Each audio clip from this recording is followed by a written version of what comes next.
In Asia Pacific, the winds of change are influenced by each government's approach to pandemic management and the goals that they have set to reopen their economies. For example, China is aiming for zero-case COVID, Singapore is adjusting to an endemic new normal, while India is racing towards herd resistance. Regardless of the scenario, market conditions remain fluid, and success in 2022 will require a digital-first mindset. Last year, Asia-Pacific's success in digital acceleration set it apart from the rest of the world.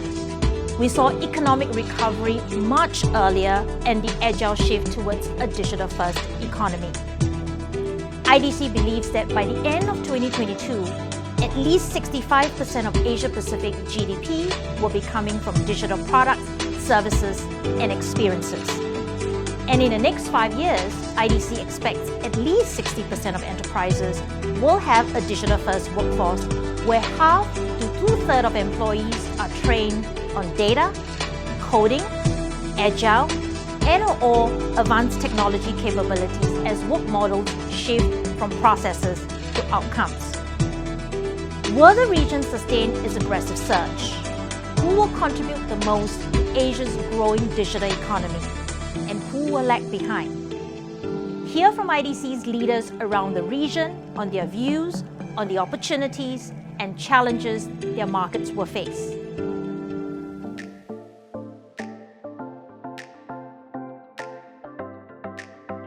Zero cases may not be achievable and under this zero-tolerance system.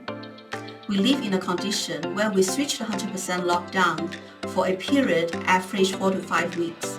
Then we turn to normal activities. Chinese organizations are moving towards improving the work environment and understanding new technology. The establishment of future work strategies will greatly help the digital transformation of China enterprises. In the context of the 14th Five-Year Plan, those that are benefiting from the increasing investment are those investing in digital resilience, thus experiencing the high growth of customer demand for innovation. The biggest challenge that Hong Kong faces in trying to achieve zero COVID cases is the lack of vaccination in Hong Kong.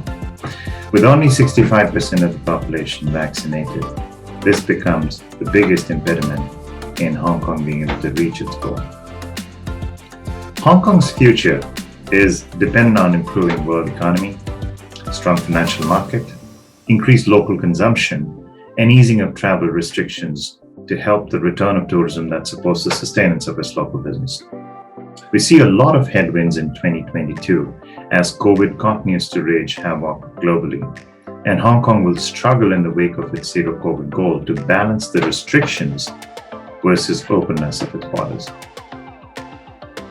Government measures ranging from contact tracing, quarantine, mask policy, and other safety initiatives have put the COVID situation in Taiwan more under control. Challenges posed by the pandemic notwithstanding, some sectors continue to invest in IT. We expect companies will invest more for themselves to prepare for the next waves of change as we move to the digital-first state, and this will drive the overall ICT spending go further next year.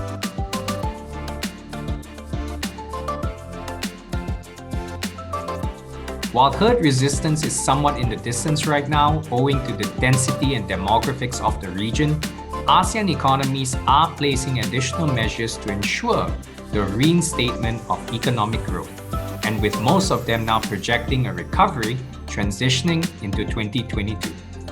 And as we shift to 2022, IDC anticipates a double-digit growth for IT spending in the ASEAN region owing to its specific solution-based spending across economic sectors.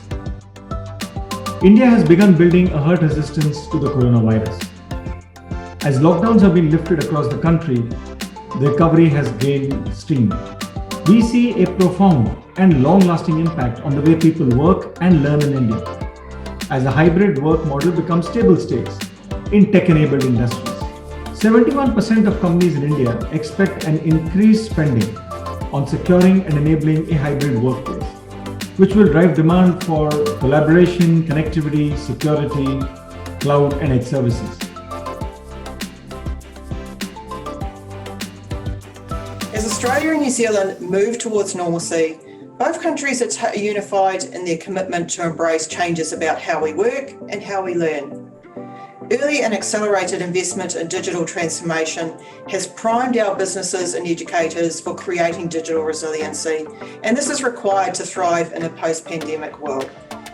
In 2022, we expect both countries' ICT market to maintain modest but steady growth in traditional areas of technology spending. But investment that generates digital resiliency will climb sharply. The focus in 2022 will not be what to invest in, but rather how do we meet those capabilities to meet our aspirations. The pandemic is expected to be treated as an endemic in Korea within this year. Digital first and hybrid models will become the next normal with the shift into the endemic.